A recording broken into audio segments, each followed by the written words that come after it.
বাংলাদেশের বাইরে পৃথিবীর বিভিন্ন প্রান্তে যে যেখান থেকে চ্যানেলে দেখছেন আপনাদের সকলকে সাদর আমন্ত্রণ তৃতীয় মাত্রা দেখবার জন্য। প্রিয় দর্শক, সাম্প্রতিক নানা বিষয় নিয়ে আলোচনার জন্য আমার সঙ্গে স্টুডিওতে রয়েছেন আমার বসা আছেন বাংলাদেশ জাতীয়তাবাদী দল বিএনপি চেয়ারপারসনের উপদেষ্টা এবং ঢাকা সিটি কর্পোরেশনের সাবেক ডেপুটি মেয়র আব্দুল সালাম, এবং আমার ডানে রয়েছেন গণফোরামের নির্বাহী সভাপতি এবং বাংলাদেশ সুপ্রিম কোর্টের আইনজীবী অ্যাডভোকেট সুব্রত চৌধুরী।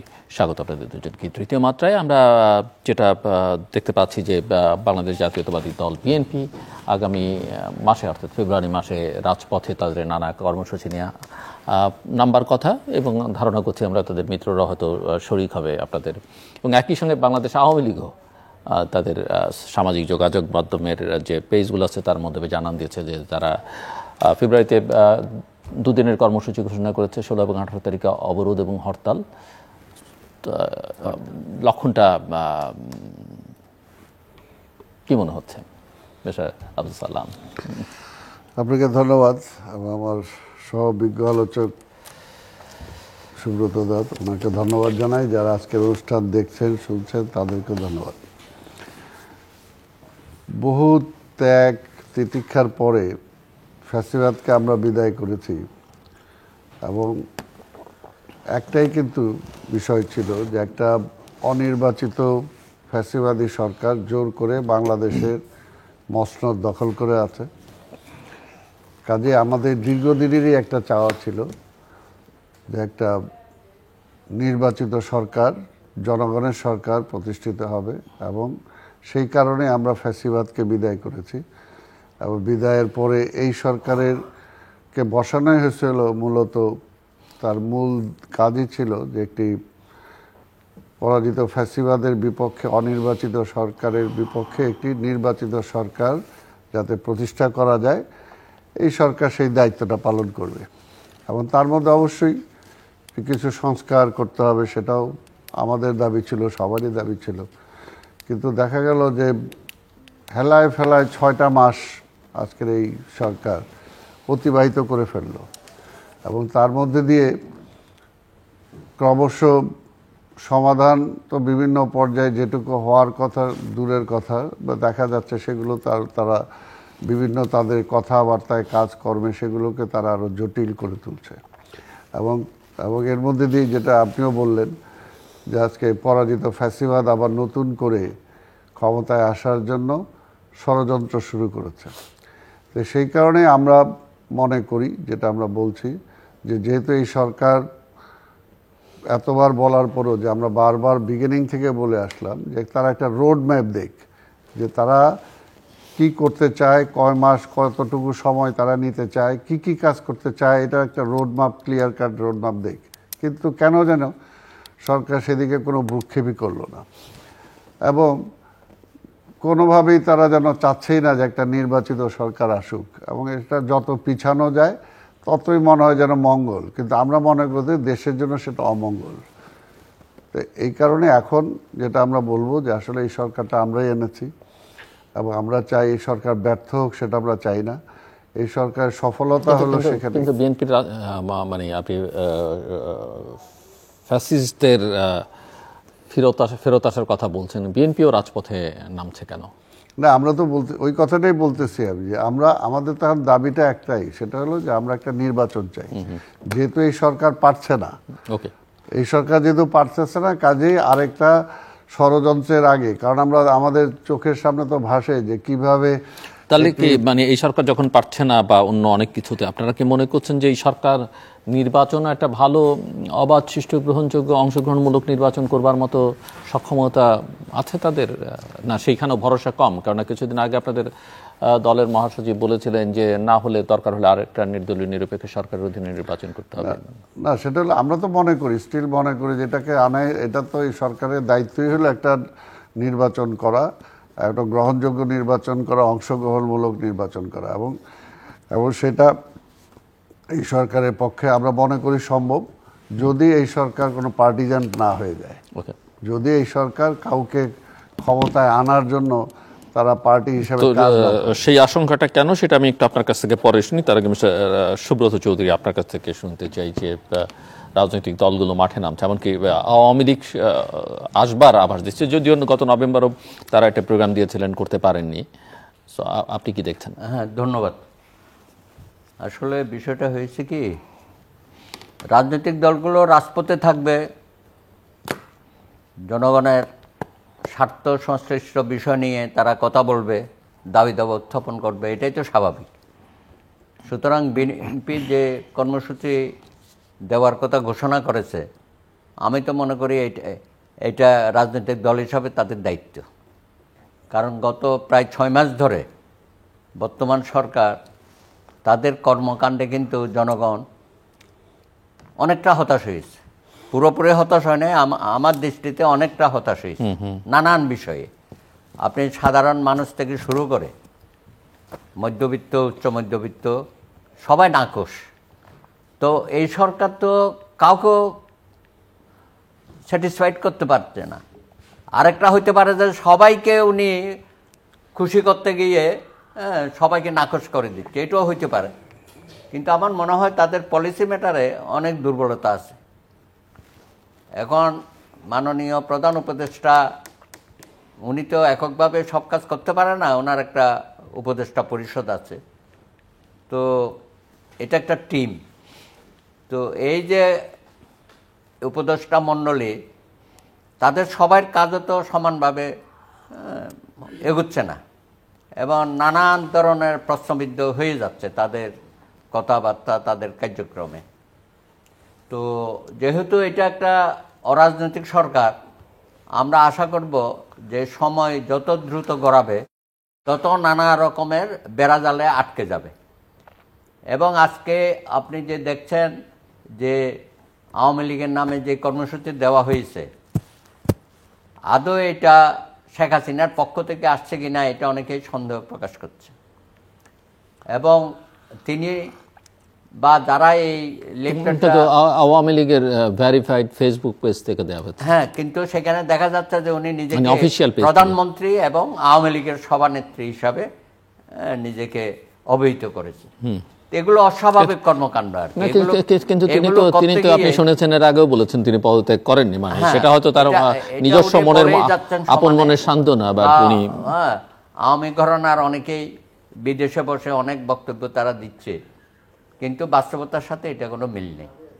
আমার মনে হয় না এত দ্রুততম সময়ে আওয়ামী লীগ সংঘবদ্ধভাবে কিছু একটা করে ফেলবে, সেই অবস্থা কিন্তু এখনো নাই। কারণ আজকে আমি দেখছি যে 5ই আগস্টের পরে আপনারা অনেকেই পালিয়ে গেছেন। এখন শেখ হাসিনাকে বলেছে যারা পালিয়েছেন তারা ঢুকে পড়েন, এবং যারা দেশে আছে তারা রাস্তায় নামেন। তো আমরা একটু দেখতে চাই কতজন চলে আসে, অর্থ বৈভব নিয়ে যারা পালিয়েছিল তারা কয়জন চলে আসে, আর কয়জন এখানে আছে তারা কয়জন রাস্তায় নামে, সেটাও আমরা দেখব। এগুলো হুঙ্কার ছেড়ে কোনো লাভ নেই। তবে বিএনপি সহ আমরা যারা যুগপৎ আন্দোলনে আছি, আমরা অবশ্যই রাজপথে নামব। কারণ আপনি দেখেন, আপনারা নামবেন কেন? আইন শৃঙ্খলা পরিস্থিতি, তারপরে আপনার বাজার নিয়ন্ত্রণ, তারপরে এই যে বিভিন্ন আন্দোলনগুলো হচ্ছে সেগুলো তারা ঠিকমতো এই তাদের দাবি দাবাগুলো পূরণ করার ক্ষেত্রে সময়, এই ছাত্রদের একটা দেখেন সামান্য বিষয় একটা কি তালগোল পাকিয়ে ফেললো। কিন্তু সরকারটার তো ছাত্রদের সরকার হিসেবেই অনেকে, যে সরকার একদিকে ছাত্রদের আন্দোলন, অন্যদিকে ছাত্রদের মধ্যেও তো নানা রকমের বিভক্তি এখন শুরু হয়ে গেছে। তারপর আমাদের ছাত্র বন্ধুরা যারা বৈষম্য বিরোধী ছাত্র আন্দোলনে সামনের কাতারে ছিল, তাদের বক্তব্য তো এখন দেখা যাচ্ছে যে রাজনৈতিক দলগুলোর সাথে অনেক দূরত্ব সৃষ্টি করার মতো বক্তব্য দিচ্ছে। যদিও রাজনৈতিক দলগুলো এখনো মনে করে না যে দূরত্বটা খুব বেশি হয়ে গেছে, যেটুকুন হয়েছে সেটা যেন আর না বাড়ে। তারপরে নানা রকমের তাদের দল করার কথা বলা হচ্ছে। বিএনপি তো বলেছে হ্যাঁ ঠিক আছে আপনারা দল করেন, কিন্তু সরকারের থেকে দল করা তো এটা শোভনীয় না, এটা তো আমরা মানতে পারি না। সুতরাং যারা দল করতে চায় তারা চলে আসুক।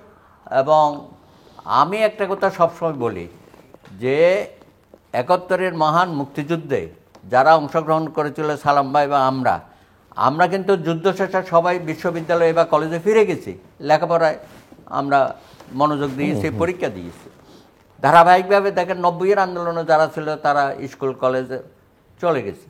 এইবারে একমাত্র দেখলাম ছাত্রদের কাছ থেকে শিক্ষা ব্যবস্থা এবং পড়াশোনা নিয়ে কোনো বক্তব্য উপস্থাপন হয় নাই। অটোপাস নিয়ে কথা আছে। হ্যাঁ, এখন সেই জায়গায় আমি বলবো আপনারা যারা রাজনীতি করতে চান রাজনীতি করেন, কিন্তু শিক্ষার পরিবেশটা ফিরিয়ে আনেন। সব জায়গায় একটা অস্থিরতা হবে। গত 15 বছরের শিক্ষা ব্যবস্থা তো আমরা জানি যে কি মাত্রায় নষ্ট করে দিয়েছে। হ্যাঁ, এখানে তো দীপুমণি থেকে শুরু করে যারা যারা ছিল সকলেই, এবং সর্বোচ্চ পর্যায়ে যিনি ছিলেন তিনি। একবার আমি নুরুল ইসলাম নাহিদ ভাইকে জিজ্ঞেস করলাম যে ভাই এই কাজগুলো কেন করছেন আপনি? বলে যে বুঝেন না তো, মন্ত্রিত্ব করতে গেলে ওনার কথা শুনতে হয়, সুতরাং উনি যেভাবে বলবে আমি সেইভাবেই করব, আপনাদের পছন্দ হোক আর না পছন্দ হোক, এবং আপনারা যদি মনে করেন যে এটা জাতীয় স্বার্থের বিরুদ্ধে যায় আমার কিছু করার নেই। তো অসহায় তারা ছিল। তো এখনো ইউনূস সাহেবের মানে মন্ত্রিত্বটা করতে হবে জাতীয় স্বার্থের বিপরীতে গেলে। মন্ত্রিত্ব আমি বলে তাহলে চলে আসেন, আপনি মন্ত্রিত্ব থাকার দরকার কি? তো এখনো যারা এইসব দায়িত্বে আছেন তাদের কথাবার্তা এবং তাদের বডি ল্যাঙ্গুয়েজ, হ্যাঁ, অনেকটা মনে হয় যেন তারও একটা স্বৈরাচারের একটা প্রতিবিম্ব আমরা দেখতে পাই তাদের কথাবার্তার মধ্যে। হ্যাঁ, সুতরাং এটা অগ্রহণযোগ্য। সুতরাং এই সরকার যাতে সফল হয় এবং তাদের যে সমস্ত ত্রুটি বিচ্যুতিগুলো আছে সেগুলো আমাদের কথা বলতে হবে, এবং আমরা একটা সুনির্দিষ্ট লক্ষ্যে পুরা জাতিকে আমরা একটা নির্বাচনের দিকে নিয়ে যেতে চাই। কারণ অরাজনৈতিক সরকার দেশের সমস্যার সমাধান করতে পারবে না। আংশিক হয়তো কিছুটা পারবে সাময়িকভাবে। এটাকে আপনি যত দীর্ঘস্থায়ী করবেন তত আপনি নিজের সমস্যাগুলোর মধ্যে জড়িয়ে যাবেন। সুতরাং আমরা চাই যে আপনি যেটা সালাম ভাইও বলেছে বা আমাদের প্রত্যেক দলের এই কথা, আপনি সুনির্দিষ্টভাবে একটা রোডম্যাপ ঘোষণা করেন যেখানে নির্বাচন কমিশন বলছে আমরা প্রস্তুত, ডিসেম্বরের মধ্যে আমরা নির্বাচন করতে প্রস্তুত, এবং সলিডকে তারা কাজ করছে। আশা করি ইউনূস সাহেবের নেতৃত্বে এই সরকার একটা সুন্দর নিরপেক্ষ গ্রহণযোগ্য নির্বাচন দিয়ে তারা সম্মানের সাথে বিদায় হবে, সেটাই আমাদের আকাঙ্ক্ষা। জি, মিস্টার আব্দুল সালাম, আপনি শুনছিলেন এবং আপনার প্রসঙ্গ খানিকটা উনি আমার মনে হয় আলোচনায় নিয়ে আসবার চেষ্টা করেছেন, যে আপনি বলছেন যে যদি সরকারটা পার্টিজান হয়ে যায় তাহলে তো বিকল্প চিন্তা করতে হবে। এবং যেটা অ্যাডভোকেট সুব্রত চৌধুরী বলছিলেন যে সরকারের সঙ্গে বা সরকারের একটা অংশের সঙ্গে বা বিশেষ করে ছাত্র নেতৃত্বের সঙ্গে বিএনপির একটা দূরত্ব বা তৈরি হয়েছে বা হচ্ছে বলে বা তৈরি করা হচ্ছে বলে অনেকে মনে করেন। না, বিএনপির দূরত্ব না। দেখেন এখানে পরিষ্কার যে আপনি যেটা বললেন যে আওয়ামী লীগ কি তাদের ভেরিফাইড পেজে দিচ্ছে, মানে প্রধানমন্ত্রী, নির্বাচিত প্রধানমন্ত্রী, অথচ তার মানে এইটাই তো একটা ষড়যন্ত্রের পার্ট। তার মানে ষড়যন্ত্র যে চলতে, আমরা এটাই বারবার এই সরকারকে বলছি যে আপনার নিজ আসল কাজ বাদ দিয়ে আপনি সব কাজ করতে যে আজকে সব হয়ে গেছে, জগা খিচুড়ির মতো অবস্থা হয়ে গেছে। এই সরকারের কাজ তো না যে আজকে কি দেখছি যে আমরা স্পোর্টসের অ্যাডভাইজার বাংলাদেশে 50টা স্টেডিয়াম বানাইতে হবে, এটা কি তার কাজ নাকি? অর্থাৎ তার যে কাজটা ইমিডিয়েট যে কাজটা সেটা হলো বাংলাদেশে কত স্টেডিয়ামে গরু চড়া এখন। হ্যাঁ, সেটাই বিষয়টা হলো যে তাকে এর জন্য যে কথাটা বারবার আমরা বলে আসছিলাম যে আপনি একটা রোড ম্যাপ দেন, আপনি কি করতে চান, কতদিন সময় চান। আমরা কিন্তু স্পেসিফিক বলিও নেই, কিন্তু সেটাই তো তারা এখন পর্যন্ত বলতেছে না। সেটা কেন তারা হাইড করে আছে? এর জন্য তার মাঝে আমরা এখনও বলবো যে ডক্টর ইউনূস সাহেব অবশ্যই তার প্রতি আমাদের আস্থা আছে। কিছু কিছু অ্যাডভাইজার যারা উল্টাপাল্টা বলতেছে সেগুলো কি কারণে বলতেছে তারাই বলতে পারবে। তো সেই কারণে তাদের মনোনিবেশ করা উচিত যে এই সব ফার্দার আরও ষড়যন্ত্র মাথা চারা দেওয়ার আগেই যে রাজনৈতিক ঐক্যটার সৃষ্টি হয়েছে এই আন্দোলনের মধ্য দিয়ে, অভ্যুত্থানের মধ্য দিয়ে, এই ঐক্যটা যাতে বিনষ্ট না হয়, এবং তারা ইমিডিয়েট যেগুলো অর্থাৎ ইমিডিয়েট নির্বাচন করার জন্য যে যে সংস্কার দরকার, যে কী সংস্কার, যে নির্বাচনটা যাতে ঠিক মতো হয়, এবং আগামী পার্লামেন্ট যাতে আবার গত পার্লামেন্টের মতো ব্যবসায়ীদের পার্লামেন্ট না হয়। কালো টাকার মালিকদেরকে আপনি আইনের আওতায় আনেন, যারা গণহত্যা করছে তাদেরকে আপনি আইনের আওতায় আনেন, অর্থাৎ আপনি একটা ডিসিপ্লিন নিয়ে আসেন। সেগুলো করে আপনি একটা নির্বাচনে যান, এবং ডে টু ডে যেগুলো করার এগুলো করেন। উল্টা হলে যে আজকে সব দাবি মিটাইতে হবে, সব দাবি কি তারা মিটাতে পারবে নাকি? এটা তো সম্ভব না। কারণ আমরা জানি বিগত ফ্যাসিবাদ দেশের সকল প্রতিষ্ঠানকে ধ্বংস করে দিয়ে গেছে। আমাদের অর্থনীতি বলি, আমাদের শিক্ষা বলি, আমাদের পররাষ্ট্রনীতি বলি, আমাদের বাণিজ্যিক বলি, এমন কোনো সেক্টর নাই যেটাকে ধ্বংস করে না। যেটা আজকে দাদাও যেটা বলবো যে আজকে শিক্ষার এই যে ছাত্ররা এটা বলতেছে, আজকে শিক্ষার মান কোথায়? ঢাকা বিশ্ববিদ্যালয় আজকে আগে কোথায় ছিল তার মান আজকে এশিয়ার মধ্যে খুঁজে পাওয়া যাবে না ঢাকার বিশ্ববিদ্যালয়ের মান। আজকে কোথায় শিক্ষা ব্যবস্থাটা চলে গেছে। আজকের এই সরকার বা এই ছাত্র যারা আজকে উপদেষ্টা হয়েছে তারা এই পর্যন্ত শিক্ষার ব্যাপারে কয়টা তারা বক্তব্য দিছে যে আমার বাংলাদেশের শিক্ষা ব্যবস্থাকে এইটা ঢাইলা সাজাইতে হবে, এইটা করতে হবে, ওইটা করতে হবে। বরঞ্চ আমরা দেখলাম যে 6-7 কলেজকে নিয়ে একটা টানাপোড়েন সৃষ্টি হলো। কেন হইলো? আজকে তারা সরকারে থাকা অবস্থায় কেন হলো, কেন তারা পারলো না? এই ব্যর্থতাটা কার? এটাও কি বিএনপির? এটাও কি বিএনপির যে বিএনপি খালি এইটা করতেছে ওইটা করতেছে এর জন্য হচ্ছে না? সরকার পরিচালনা করতেছে তারা, দায় তাদের। বরঞ্চ আমরা সরকারে না থেকেও অনেক দায়, রাষ্ট্রীয় দায় পালন করতেছি। বিগত যে পূজা হয়ে গেল, সেই পূজার সময় আমার নেতা তারেক রহমান সাহেব স্পষ্ট বলতে হয়েছে যে প্রত্যেকটা পূজা মণ্ডপ পাহারা দিতে হবে। 5ই আগস্টের পরে প্রত্যেকটা থানা যখন পুলিশ ছিল না সেই জায়গায় আমাদের নেতা কর্মীরা সেখানে পাহারা দিছে।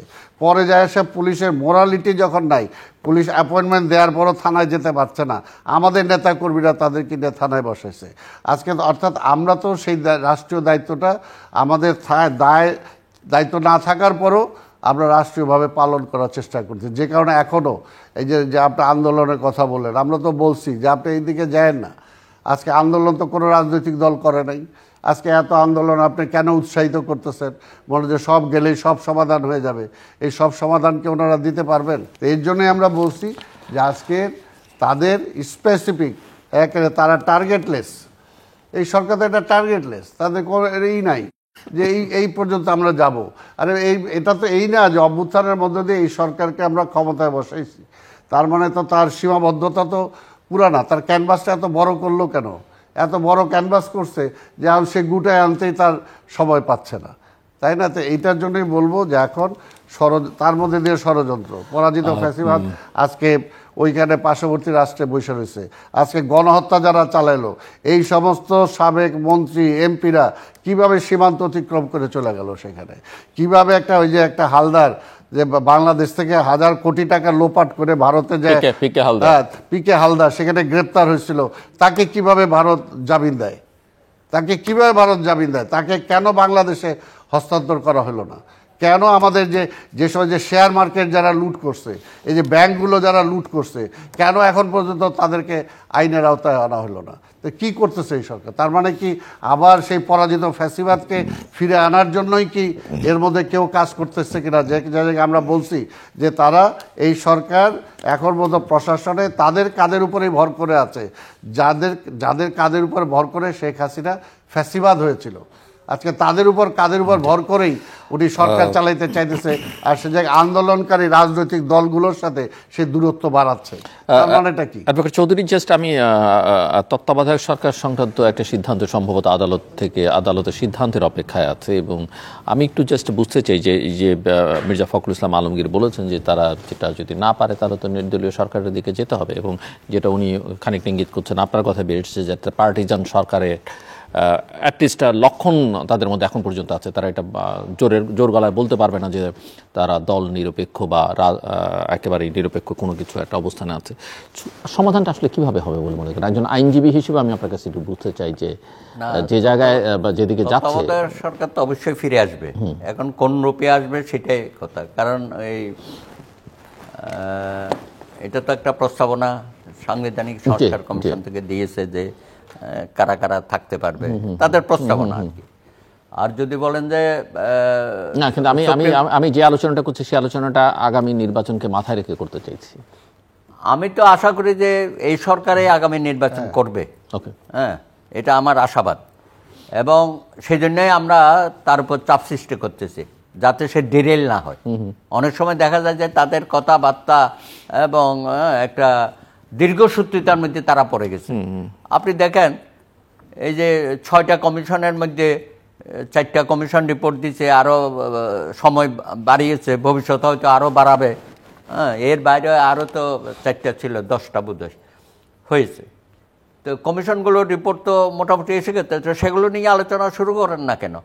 আর একদিনে তো সব আলোচনা হবে না, আপনাকে তো প্রত্যেকটা এজেন্ডা ধরে ধরে আলোচনা করতে হবে।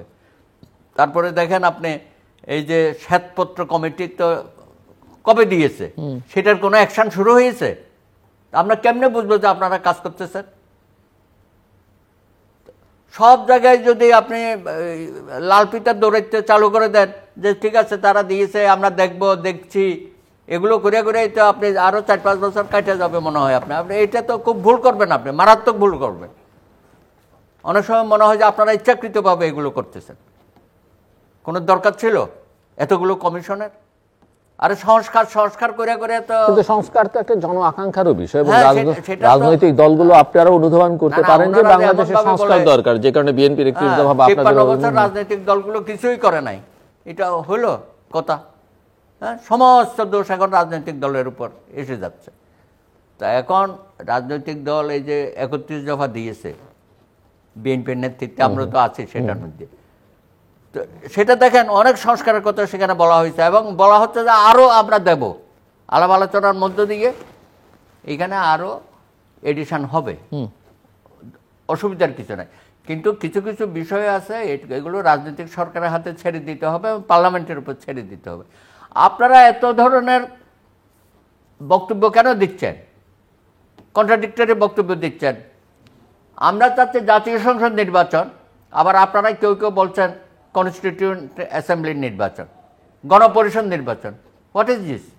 আবার বলছেন প্রোক্লেমেশন। আরে প্রোক্লেমেশন তো একবারে হয়েছে, প্রোক্লেমেশন অফ ইন্ডিপেন্ডেন্স 10ই এপ্রিল। এখন এসে আপনি প্রোক্লেমেশন অফ জুলাই বিপ্লব বলতেছেন। ডিক্লারেশন একটা দেন, অসুবিধা কি? এটার সাথে আপনার বিএনপি একমত যে ছাত্রদের কিন্তু সেটা 6 মাস পরে কেন? না না, একটা ডিক্লারেশন তারা চাচ্ছে, না, আমি আমরাও বলছি চাচ্ছি, সেটা ঠিক তখন আছে, হলো না কেন? অসুবিধা তো নাই।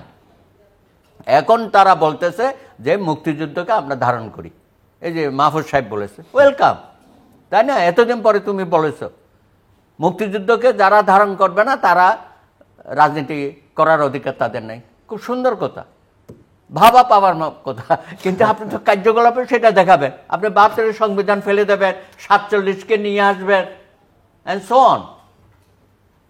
আরে 72 সংবিধান একটা ঐতিহাসিক দলিল, 30 লক্ষ শহীদের রক্তের বিনিময়ে এটা পাওয়া গেছে, আমরা তৈরি করেছি, আমাদের গর্বের ধন এটা।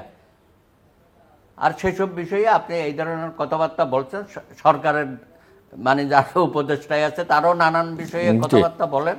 তো আমার কাছে মনে হয় একটা হজবরল সৃষ্টি হয়ে যাবে। আপনি ডায়লগ শুরু করবার কথা ফেব্রুয়ারিতে, আপনি এমন একটা সময় ডায়লগ করেন 12 ঘন্টা আগে, 24 ঘন্টাও না, 12 ঘন্টা আপনি বলেন যে এই বিষয়ে আমরা কথা বলবো। কেউ যাবে কেউ যাবে না সেরকম না, একটা প্ল্যান হয়েতে যান, এজেন্ডা দিয়ে যান একটা একটা। আমরা তো একটা মিনিংফুল সংলাপ করতে চাই। এই পর্যন্ত যে সংলাপ হয়েছে আমি মনে করি এটাও একটা লোক দেখানো। একমাত্র ভারতের অপপ্রচারের বিরুদ্ধে আমরা ঐক্যবদ্ধভাবে হাত তুলে আপনাকে সমর্থন দিয়েছে, এর বাইরে তো আপনি কোনো পজিটিভ কিছু করলেন না। আর ওখানে গিয়ে আমরা কথা বলি, উনি শুধু শোনেন, ওনারা শোনেন। আমরা তো ক্রস করতে চাই, আপনি কথা বলেন আমরাও কথা বলি, তারপর তো যা করার তো আপনি করবেন।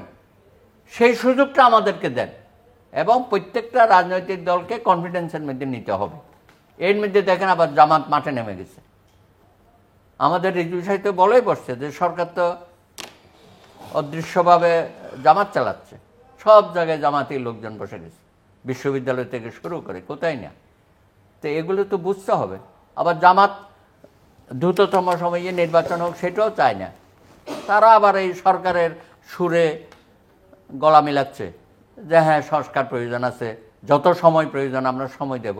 আরে বাবা, আপনি আবার কোত্থেকে এসে এই ধরনের কথাবার্তা বলা শুরু করে দিয়েছেন?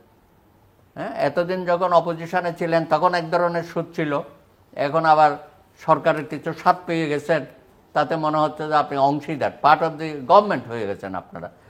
তো যাই হোক, এখন সময় থাকতে যদি আপনি সময়ের 1/4 অসময়ের 10, হ্যাঁ, তো এই পর্যায়ে তো আমরা জাতিকে ফেলে দিতে পারি না। আর কত আপনি জাতিকে ভুগবে? আপনার নেতৃত্বকে সবাই মেনে নিয়েছে, তো সেই জায়গায় যদি আপনি সঠিক সিদ্ধান্ত না নেন এবং দ্রুততম সময়ে দেশটাকে না গুছান, আপনি পারবেন না। আসলে আপনি পুলিশের মধ্যে এখনো পর্যন্ত বিশৃঙ্খলা আছে, প্রশাসনের মধ্যে আছে। 15 বছর এই স্বৈর শাসককে যারা নানানভাবে সহযোগিতা দিয়েছে, সমর্থন দিয়েছে এবং দলদাসের মতো তারা ব্যবহৃত হয়েছে, দৃশ্যমান কোনো তাদের বিরুদ্ধে ব্যবস্থা নিতে দেখছি না। আপনি জানেন 2018 ডিসেম্বরে যে কাজটা হয়েছিল রাতে, এসপি ডিসি সাহেবরা এখনো আছে, বিভিন্ন জায়গায় তারা আছে, তাদের বিরুদ্ধে ব্যবস্থা নেওয়ার কথা শুনলাম, এখনো নিচ্ছেন না। অথচ জনগণ কিন্তু দেখেন কত তারা অ্যাডভান্স হয়ে আছে, তারা কিন্তু সবার ছবি দিয়ে দেখলাম। ওই সময় কোথায় কারা ডিসি ছিল, কারা এসপি ছিল, হ্যাঁ, সেখানে হাজার হাজার, আমি জানি ট্রাকে ট্রাকে হাজার হাজার কোটি টাকা গণভবন থেকে পাঠানো হয়েছে ডিসিদের কাছে, এসপিদের কাছে, এবং সেনাবাহিনীর কত শুনি। সে সময়ে সেনাপ্রধান যিনি ছিল, তো এগুলো সকলে মিলেই তো এইসব কাজ করেছে 2014, 18, 24। তো এই ধরনের লোকগুলোকে রেখে আপনি তো এই ইউনূস সাহেব, আপনি তো সফলতার মুখ দেখবেন না। তাদের বিরুদ্ধে ব্যবস্থাগুলো নেন, তাহলে তো নিরপেক্ষ নির্বাচন করতে পারবেন না।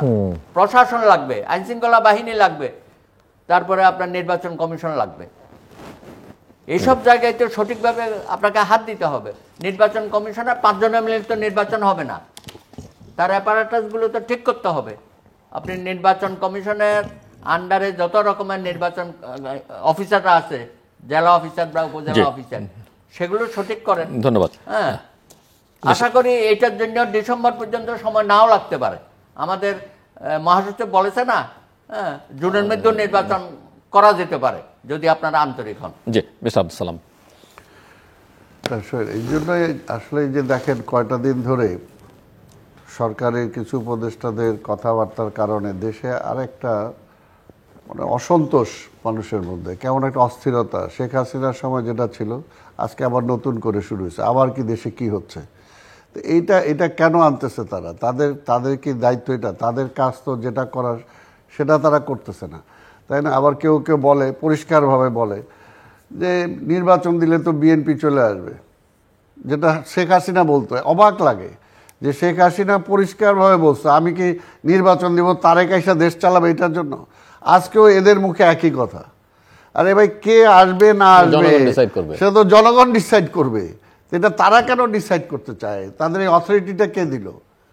তাদের এই আমি প্রথমে যে কথাটা বললাম যে একটা মানে অনির্বাচিত ফ্যাসিবাদ জোর করে ক্ষমতায় ছিল, তার বিপরীতে মানুষ চায় যে তার নির্বাচিত সরকার প্রতিষ্ঠা করা দরকার, সেই কারণে তাদেরকে বসানো হয়েছে। এবং তারাও আবার সেই একই টোনে তারাও সেই একই টোনে কথা বলতেছে।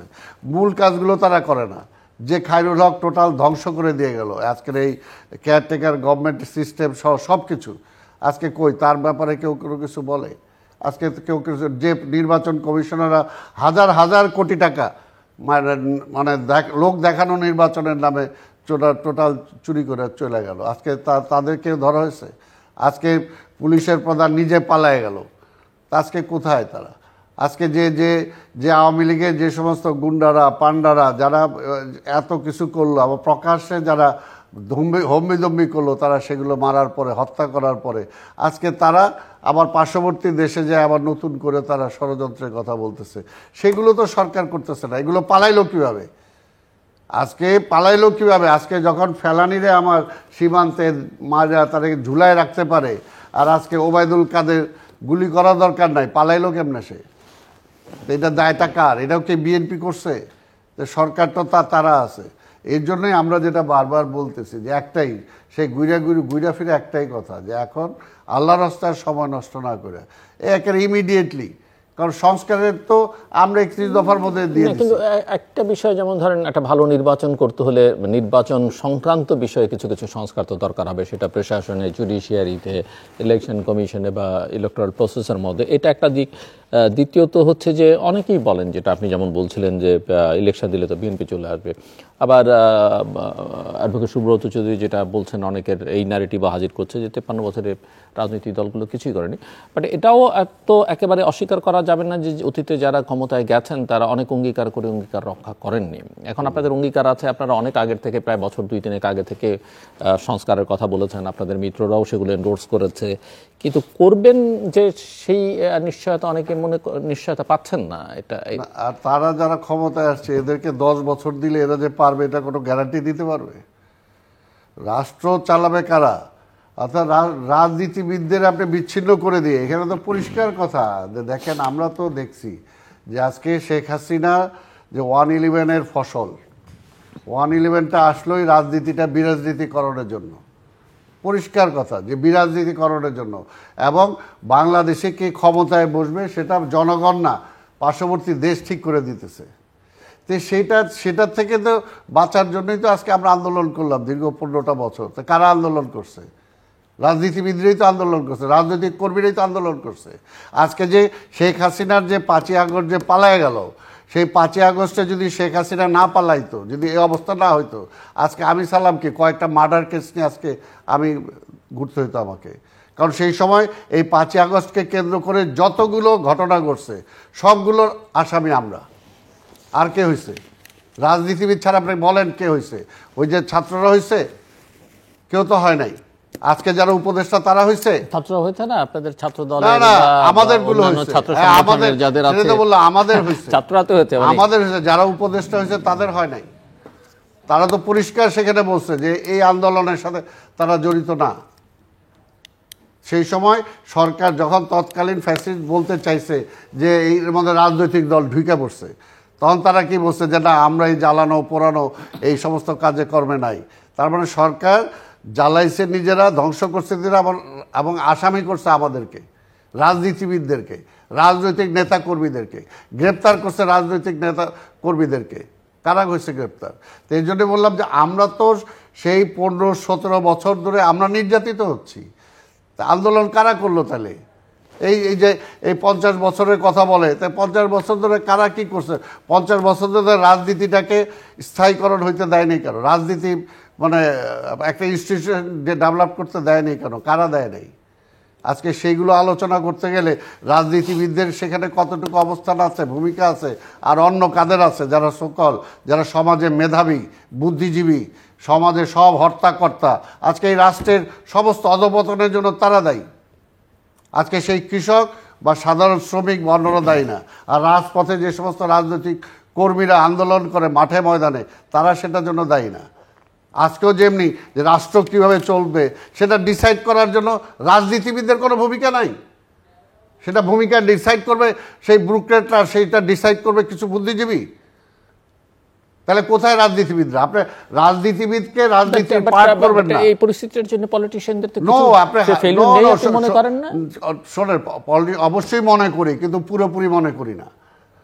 অবশ্যই মনে করি যে এটা বা ধরেন এই যে পরিস্থিতিগুলো বিভিন্ন সময় তৈরি হচ্ছে স্বাধীনতা উত্তরকালে, এই পরিস্থিতি তৈরিতে বা যারা অন্য জায়গা থেকে এসে উড়ে এসে জুড়ে বসেছেন তাদেরকে ইনভাইট করার ক্ষেত্রে রাজনীতিবিদের ভূমিকা নেই। যেমন মিস্টার চৌধুরী এখন বলছিলেন একটু আগেই যে একটা পলিটিক্যাল পার্টির নাম উচ্চারণ করে যে তারা আন্দোলনের সময় কথা বলেছে এখন ক্ষমতা এসে তাদের কথাবার্তা আরেক। না না, সেটা মানে ক্ষমতা না, মানে সরকার বদলের সঙ্গে সঙ্গে পরিস্থিতির সেটাই। অর্থাৎ এখানে হলো ক্ষমতা, রাষ্ট্র পরিচালনা। এই জন্যই বললাম যে আজকে তো স্বাভাবিকভাবে এটা হইতো না। আজকে আমি মুক্তিযুদ্ধে যখন অংশগ্রহণ করি তখন তো আমি একটা ছাত্র। আমি সেই সময় যে স্বপ্ন নিয়ে যুদ্ধ করছিলাম, দেশ স্বাধীন করছিলাম, আজকের এই বাচ্চা কাচ্চা যারা ছেলেরা স্লোগান দেয় একই তো স্লোগান, তাই না? স্বাধীনতার এতগুলো বছর যে আমরা পার করলাম, তাহলে কিসের জন্য? অবশ্যই রাজনৈতিক নেতারা দায়ী। আমরা তো এই জন্য বলি যে স্বাধীনতার পরে আওয়ামী লীগের ব্যর্থতার জন্য আজকে দেশ এই অবস্থায় গেছে। আবার পরবর্তী পর্যায়ে সেই আওয়ামী লীগ ক্ষমতায় এসে দেশটাকে আবার পিছাই দিয়ে গেছে। এর জন্য কি আমরা কি বারবার খালি সেই পথেই থাকবো? এখনও যদি তারা নির্বাচন পিছানোর নামে আবার যদি সেই ফ্যাসিবাদ আবার যদি মাঠে আসে, আবার যদি একটা কিছু হয়, তাহলে সেটা দায় কে বহন করবে? জি, আমি অ্যাডভোকেট সুব্রত চৌধুরী আপনার কাছে কিছু বুঝতে চাই, আপনার অভিজ্ঞতার আলোকে যদি আমাদেরকে বলেন যে এত জনসমর্থন থাকা সত্ত্বেও সকল রাজনৈতিক দল যারা দৃশ্যমান সবার সমর্থনের পরও সরকার ফাংশন করতে পারছে না কেন? পারছে না, কিছু কিছু লোক ক্ষমতার মোহে ডুবে গেছে। ক্ষমতায় বসছে তো চেয়ারে, হ্যাঁ, তো চেয়ারে বসে ক্ষমতায় দীর্ঘস্থায়ীভাবে থাকতে চাইলে তো তার পারফর্ম করার কথা, ডেলিভার করার কথা, সেটা করতে পারছে না কেন? সেই ক্ষমতা না, সেটা করতে গিয়ে তো ঝামেলাগুলো হচ্ছে। ওনারা যদি রিয়েলি তত্ত্বাবধায়ক অন্তর্বর্তীকালীন সরকারের কাজগুলো করত, তাদের জুরিসডিকশন ক্যানভাসটা ঠিক করে নিত, সেটা তো নেয় নাই। তারা সব কিছুর মধ্যে হাত দিতে চায়।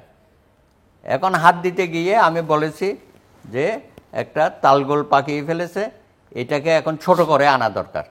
আপনি আগে যা বলেছেন, এখন প্রত্যেকটা কথা আপনাকে মেপে বলতে হবে এবং প্রত্যেকটা কথা যাতে সমাজে বিশৃঙ্খলা সৃষ্টি না হয় সেই দিকে আপনাদেরকে নজর দিতে হবে। এখন দেখতেছি এই সরকারের সব জায়গায় একটা আন্দোলন শুরু হয়ে গেছে। কেন রে বাবা, তুমি তো বলতে পারো যে তোমাদের এইসব দাবি দাবা আমরা পারবো না, এটা রাজনৈতিক সরকার আসলে তারা নির্বাচিত সরকার করবে। আপনি সেই কথা বলেছে তারা? কোনো ব্যাপারে তারা বলে নাই। তারা তো আমার তো মনে হয় যে, আমার কাছে মনে হয়েছে যে কোনো কোনো জায়গায় তাদেরও হাত আছে, যে তোমরা রাস্তায় নামো, তোমরা এটা করো, তোমরা ওইটা করো। এগুলো করতে গিয়ে তখন আর কোনো শক্তি হয়তো দৃশ্যমান হয়ে যাবে। আমাদের ভয়টা সেখানে। আমরা আর কোনো নতুন শক্তি দেখতে চাই না, অদৃশ্য শক্তি দেখতে চাই না। এবং তোমরা দ্রুততম সময়ে যেটুকুন সংস্কার না করলে নয়, বিশেষ করে নির্বাচন কেন্দ্রিক সংস্কার, সেটা করেন। সেটা করে একটা সুন্দর সুষ্ঠু নির্বাচন দিয়ে দেন। জনগণ 15 বছর ভোট দিতে পারে না। আমাদের তরুণরা যে এত কথা বলতেছে, তারা তো ভোট কি জিনিস জানেই না, ভোটের স্বার্থ তারা পায় নাই। ইউনিয়ন পরিষদ থেকে শুরু করে সংসদ নির্বাচন পর্যন্ত সেই জায়গায় মানুষরা আশ্বস্ত করেন। এবং এটা আপনাদের এর মধ্যেই পড়ে। আপনারা যে ক্ষমতাটা নিলেন, অনেকেই বলে যে এই বৈষম্য বিরোধী গণ অভ্যুত্থানটা শুধু নির্বাচনের জন্য হয় নাই। তাহলে আমরা যদি বলি বৈষম্য বিরোধী আন্দোলনটা হয়েছিল শুধু কোটার জন্য, আপনারা তো কোটার বাইরেও তো অনেক কিছু করেছেন। আমরা তো আপনাদের সাথে একমত আছি, আমরা তো চাচ্ছি এগুলো। এখন সেই জায়গায় যদি আপনারা পাল্টাপাল্টি করেন রাজনৈতিক দলগুলোর সাথে, তাহলে তো ওই যে আমি যেটা বলেছি আরেকটা শক্তি যারা বসে আছে তালগোল পাকিয়ে, এমনও তো হইতে পারে যে এটা দিল্লির থেকে বসে উনিও করতে পারেন। ওনার সমস্ত জায়গায় আছে না লোকজন, প্রতিশোধের দোষরা সব জায়গায় আছে। তা আপনি এই সুযোগটা কেন দিবেন তাদেরকে? সুতরাং আপনার সমস্ত কর্মকাণ্ড যেন জনবান্ধব হয়। আপনি মাঝখানে ভ্যাট ট্যাক্স কি সব বসাইয়া মানুষের একটা হয়রানির মধ্যে ফেলে দিন। এই যে সালাম ভাই বললো, এখন প্রত্যেকটা মানুষ চিন্তা করে যে ভাই কী হচ্ছে দেশে। রাস্তাঘাটে যেখানে যান, রিক্সাওয়ালা থেকে শুরু করে খেটে খাওয়া মানুষ প্রত্যেকে তো বলছে যে ভাই আমরা আর পারতেছি না। এখন কি মানুষ বলা শুরু করবে আগে ভালো ছিলাম? আপনি তো সেই জায়গায় চলে যাচ্ছেন। হ্যাঁ, এই সরকার এগুলো বুঝে না। তার উপদেষ্টারা জনগণের সাথে তাদের দেখা সাক্ষাৎ হয় না, আত্মীয় স্বজনের সাথে। মনে হচ্ছে সবাই এসি রুমে বসে আছে, বড় বড় গাড়িতে চলাফেরা করে, বাস হয়ে গেল, এটাই তো জীবন। আরে ভাই, এই জীবন তো বেশি দিন থাকবে না। আপনারাও বিপদে পড়বেন, আমাদেরকেও বিপদে ফেলবেন। সুতরাং আপনি জনগণের ক্ষমতা জনগণের হাতে ছেড়ে দেন নির্বাচনের মাধ্যমে। এটা জনগণের আকাঙ্ক্ষা, এটাকে ধরে রাখেন না, বা এটা নিয়ে বেশি খেলবেন না। এটা খেলতে গেলে সমূহ বিপদ আপনাদেরও হবে। আমরা চাই না 111-এর মতো আপনারাও পালিয়ে যান। ফখরুদ্দিন মঈনুদ্দিন পালিয়ে গেছে না? কেন পালিয়ে গেল? তারা থাকতে পারলো না কেন দেশে? সুতরাং আপনারাও এমন কিছু করবেন না যে ইউনূস সাহেবকে পালিয়ে যেতে হয়। এটা অসম্মান হবে। একটা বিশ্বনন্দিত মানুষ আমরা পেয়েছি। আপনার নেতৃত্বে বাংলাদেশ একটা ভালো কিছু হোক দ্রুততম সময়ে। সুতরাং এমন কিছু করবেন না 111-এর সরকারের মতো যেন আপনাদের ভোগ করতে না হয়। সেটাই আমরা এত কিছুর পরেও আমরা তো বলি যে এই সরকারটা। বাট একটা অভিযোগ আপনি লক্ষ্য করে থাকবেন, শুনেও থাকবেন নিশ্চয়ই, এবং কিছু কিছু ক্ষেত্রে তো আমরা দেখেছি আপনাদের দল ব্যবস্থাও নিচ্ছে যে বিএনপি এই সময়টাতে, যদিও অ্যাডভোকেট সুব্রত চৌধুরী এবং বলেছেন যে জামাত কোথায় কোথায় কিভাবে দখল নিয়েছে, সাধারণভাবে অনেকের মধ্যে সেই ধারণাটা প্রতিষ্ঠিত এবং দেখাও যাচ্ছে দৃশ্যমান।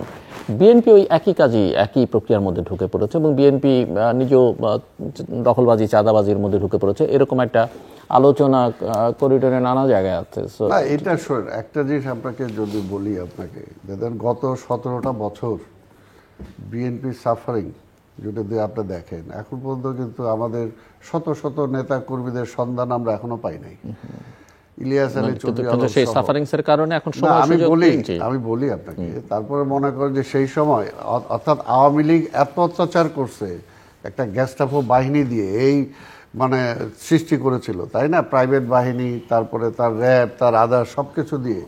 তো তো সেটার প্রতিফলন হিসাবে সেই সময় কিন্তু ওবায়দুল কাদের নিজেই বলছিল যে যদি একটা পরিবর্তন হয় এক রাত্রে কয়েক লক্ষ লোক মারা যাবে, এবং যাইতো কিন্তু তাই।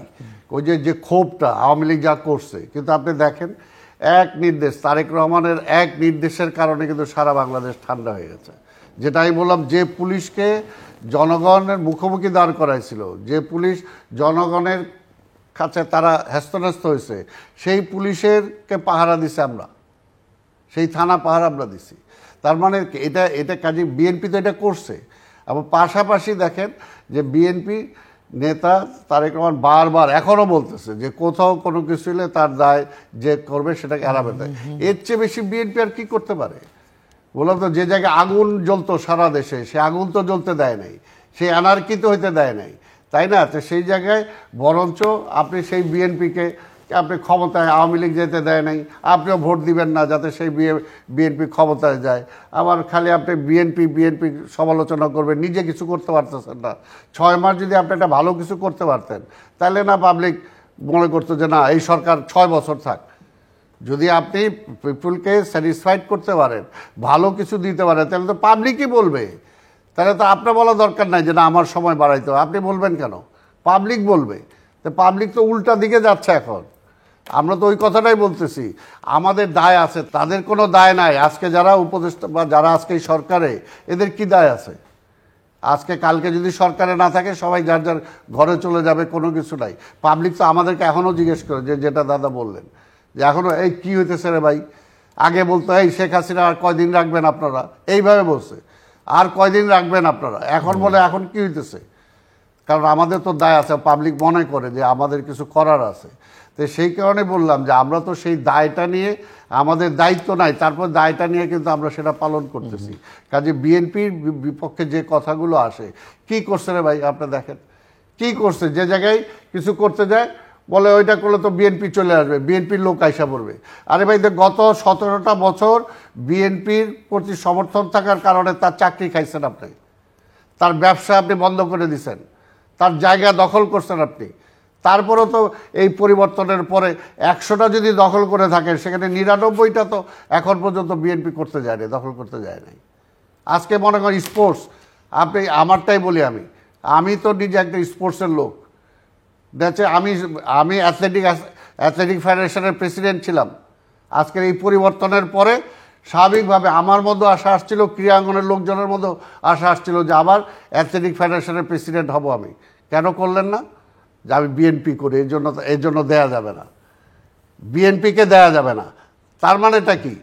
তা আপনি বিএনপি, হাসিনাও ঠেকাইছে, আপনিও ঠেকাবেন, ভবিষ্যতেও যাতে বিএনপি, তাহলে কি বিএনপি কী করবেন? কবরে দিয়ে দিবেন? এর জন্য তো আমরা বলতেছি যে ভাই ঠিক আছে, আপনার কাছে আমার কিছু দরকার নাই, আপনি নির্বাচনটা দেন, জনগণ ঠিক করুক বিএনপি কোথায় থাকবে কি থাকবে না। আপনি খালি বিএনপি, আমি তো আমারটা উদাহরণ দিয়ে বললাম যে আপনি তো আপনি আমাকে নিষ্পেষণ করলেন, আমার জায়গা যেটা আপনি সেখানে আমাকে যাইতে দিলেন না। আমি তো স্পোর্টসের বাইরের লোক না। কি কারণে? আমি বিএনপি করি, এর জন্য যাওয়া যাবে না। তা আজকে আওয়ামী লীগের বহাল রাখছেন আপনি, বিএনপিকে আসতে দেওয়া যাবে না, আওয়ামী লীগ বহাল থাকবে।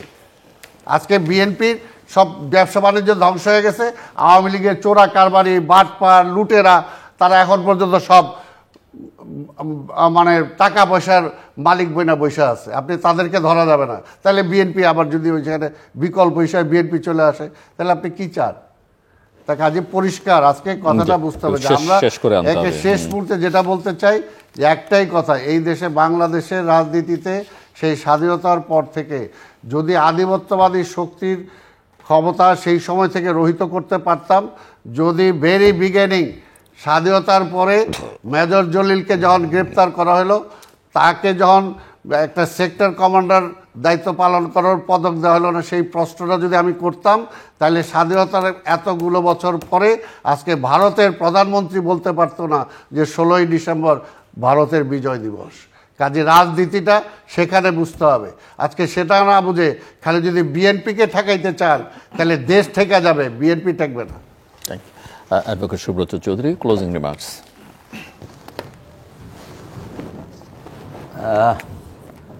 আসলে খুব বেশি আশা করার মতো আমি তেমন কিছু দেখছি না। সরকার ইতিমধ্যেই জনগণের সামনে কতগুলো নেতিবাচক ঘটনার মধ্য দিয়ে তার যে জনপ্রিয়তা ছিল সেটা অনেক নিচে নামা শুরু করে দিয়েছে। তো সেটা তাদের বুঝতে হবে। এখন সালাম ভাই যেমন বলল, তারা এমন কিছু করে দেখাক যাতে জনগণের মনে স্বস্তিটা ফিরে আসে। আপনি আইনশৃঙ্খলা পরিস্থিতি যে এত অবনতি হচ্ছে, আপনি দেখেন এই যে ধর্মীয় সংখ্যালঘু সম্প্রদায়ের উপর নানা রকম হামলা হয়, সরকার তো প্রথমে স্বীকারই করল না। তারপরে যখন বিভিন্ন ঘটনাবলী উপস্থাপন করা হলে তখন স্বীকার করলো, বলে যে আমরা ব্যবস্থা নিচ্ছি। কোনো ব্যবস্থা নিচ্ছে না। মাজারগুলো যে ভাঙা হলো, তাদের বিরুদ্ধে কি আপনি কোনো ব্যবস্থা নিয়েছেন? তা আপনি কোনো ব্যাপারে কোনো ব্যবস্থা নেবেন না, প্রশাসনের মধ্যে একটা উচ্ছৃঙ্খল পরিবেশ সৃষ্টি করে রেখেছেন। তো এখন জনগণ আপনার দিকে কেন আর তাকিয়ে থাকবে? সুতরাং এই জন্যে আমরা আন্দোলনে যাচ্ছি। এটা হুমকি না, কিন্তু আমরা রিয়েলি আন্দোলনে যাব। রাজনৈতিক দলগুলোর কাজে হচ্ছে জনগণের সাথে সম্পৃক্ত থাকা এবং তাদের অভাব অভিযোগগুলো নিয়ে রাজপথে থাকা, মিছিল মিটিং করা। সাথে আমরা চাইব যে এই সরকার তারা যেন দ্রুততম সময়ে নির্বাচন দিয়ে তাদের দায়িত্বটা শেষ করুক, সম্মানের সাথে তারা বিদায় হোক, এই আশা আমরা করতে পারি। দর্শক, অনুষ্ঠানের শেষ প্রান্তে আমরা সামাজিক যোগাযোগ মাধ্যম ফেসবুক, এক্স এবং ইউটিউবে তৃতীয় মাত্রা লাইভ স্ট্রিম হচ্ছে আপনারা দেখতে পারেন। টেলিভিশনের পর্দায় দেখতে না পারলে যে কোনো সময় যে কোনো স্থান থেকে ইউটিউবে তৃতীয় মাত্রা চ্যানেলটি সাবস্ক্রাইব করে পর্ব বা পুরোনো পর্বগুলো আপনারা দেখতে পারেন। অ্যাডভোকেট সুব্রত চৌধুরী এবং মিস্টার আব্দুল সালাম, অসংখ্য ধন্যবাদ এই আলোচনা করার জন্য। দর্শক, রাজনৈতিক দলগুলো আন্দোলনের কথা বলছে, এটা হুঙ্কার নয়। তারা মনে করে যে জনগণের সঙ্গে সম্পর্ক রক্ষার জন্যই তাদের এটা করতে হবে এবং জনগণের যেহেতু অনেক সাফারিংস আছে, এবং ওনারা এই কথাও বলছিলেন যে সরকার যদি ডেলিভার করতে পারতো, সরকার যদি পারফর্ম করতো, জনগণের প্রত্যাশা পূরণ করতে পারতো, তাহলে জনগণই হয়তো রাজনৈতিক দলগুলোর চাওয়া বা আকাঙ্ক্ষার দিকে তোয়াক্কা না করে সরকারের পক্ষে দাঁড়াতো। কিন্তু সেই চিত্র দেখা যাচ্ছে না এবং ওনারা এখনও সরকারের প্রতি তাদের সমর্থন ব্যক্ত করছেন। সরকার যেন ডিরেল না হয় সেটা বলছেন এবং জনগণ হতাশ সেটাও বলছেন। বরং এটা বা দেখা যাচ্ছে ওনাদের কথা থেকে বোঝা গেছে যে এক ফ্যাসিজমকে সরিয়ে দিয়ে কারো কারো মধ্যে সরকারের ফ্যাসিজমের কণ্ঠস্বর শোনা যায় বা সেই কণ্ঠস্বরের প্রতিধ্বনি শোনা যায়।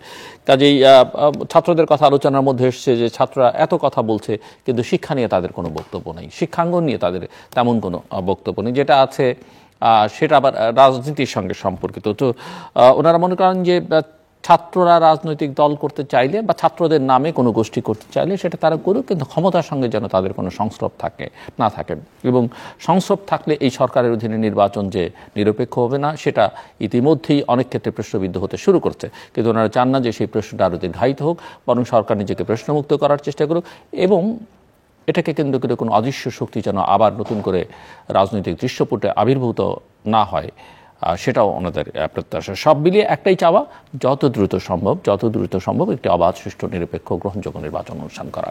আমাদের সঙ্গে থাকবার জন্য অসংখ্য ধন্যবাদ। আপনাদের সবার জন্য শুভকামনা।